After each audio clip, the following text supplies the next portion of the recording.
بسم اللہ الرحمن الرحیم۔ السلام علیکم۔ لاہور زمان پارک میں عمران خان کے گھر کے گرد دائرہ تنگ کر دیا گیا ہے۔ تقریباً 400 پولیس اہلکار سرچ آپریشن کے لیے وہاں پہنچ چکے ہیں اور سننے میں آ رہا ہے کہ وہ وہاں سے دہشت گردوں کو برآمد کریں گے۔ آج ہماری عدالتوں میں بھی ایک عجیب سا ماحول تھا، ایک عجیب سا سکوت تھا، ایک خاموشی چھائی ہوئی تھی اور ہر کوئی آبدیدہ تھا۔ ایسا لگ رہا تھا یہ وہ خاموشی ہے جو کسی طوفان سے پہلے ہوتی ہے، خاص طور پہ لاہور ہائی کورٹ جب چیف جسٹس امیر حسین بھٹی صاحب عمران ریاض کے کیس کی سماعت کر رہے تھے تو اسی دوران ان کے والد صاحب آتے ہیں اور وہ کچھ باتیں کرتے ہیں جن کی باتیں سن کر وہاں موجود ہر انسان ابدیدہ ہو گیا تھا۔ تقریباً ہر بندہ، جو وکلا تھے وہ بھی، جو ججز تھے وہ بھی، اور جو وہاں پہ دوسرے لوگ موجود تھے وہ بھی۔ اور اس سے پہلے اسلام آباد ہائی کورٹ میں گل حسن اور اٹارنی جنرل کا مکالمہ ہوتا ہے اور گل حسن صاحب بھی ابدیدہ ہو جاتے ہیں۔ آج عمران خان صاحب کی لاہور ہائی کورٹ میں بھی پیشی تھی، پھر دہشت گردی کے عدالت میں بھی پیشی تھی، اور سننے میں آیا ہے کہ کچھ فوجی عدالتیں بنائی جا رہی ہیں۔ بہت سارے لیڈر اور سوشل میڈیا کے لوگ بھی گرفتار ہو رہے ہیں۔ حکومت کی طرف سے یہ خبر بھی آ رہی ہے کہ فوجی عدالتیں ابتدائی طور پر بنائی جائیں گی جن میں لوگوں کو ٹرائل کیا جائے گا۔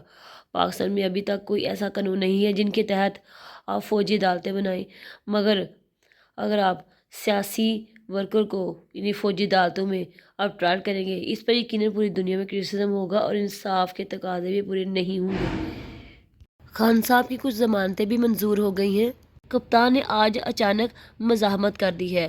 9 مئی کا سانحہ جو ہوا اس کے متعلق کچھ باتیں گردش کر رہی ہیں، یعنی کور کمانڈر ہاؤس میں جو تباہی مچائی گئی، جو دہشت گردی مچائی گئی، جو توڑ پھوڑ کی گئی، جو لڑائیاں لڑی گئی اور جو آگ لگائی گئی، ان سب کے متعلق کچھ جو باتیں ہیں وہ ہوا میں گردش کر رہی ہیں۔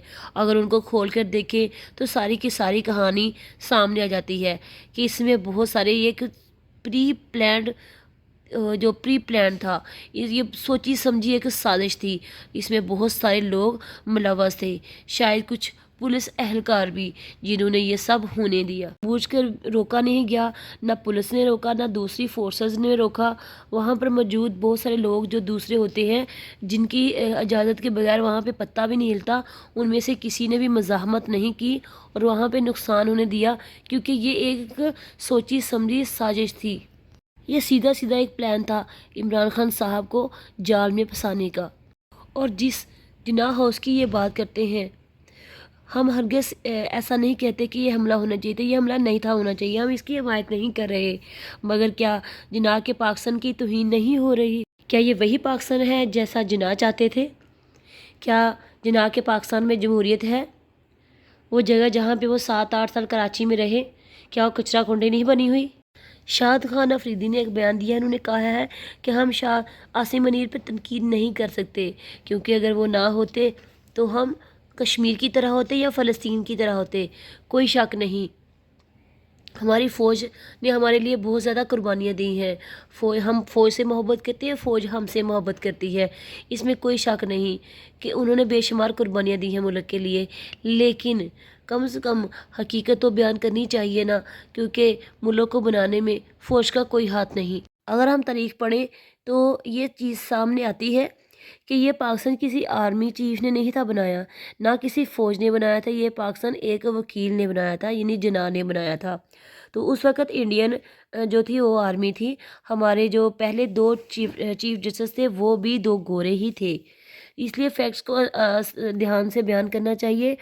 کوئی شک نہیں کہ ہماری فوج نے ہمارے لیے بہت کچھ کیا ہے، انہوں نے ملک کو بچانے کے لیے، دفاع کے لیے بہت کچھ کیا ہے، لیکن جو ملک کو بنانے کا کام ہے، جو ملک کو بنایا کس نے، پاکستان کو وجود میں کیسے لایا گیا، تو اس کے پیچھے جو ہاتھ تھا وہ جناح کا تھا۔ دوسری طرف عمران ریاض کی آج سماعت تھی لاہور ہائی کورٹ میں، آئی جی بھی وہاں پہ موجود تھے، مگر وہی فوٹیج جو کچھ دنوں پہلے وہ دکھائی گئی تھی ان سے ایئرپورٹ سے نکلنے کی، آج وہی غائب تھی، وہ کہیں نہیں ملی۔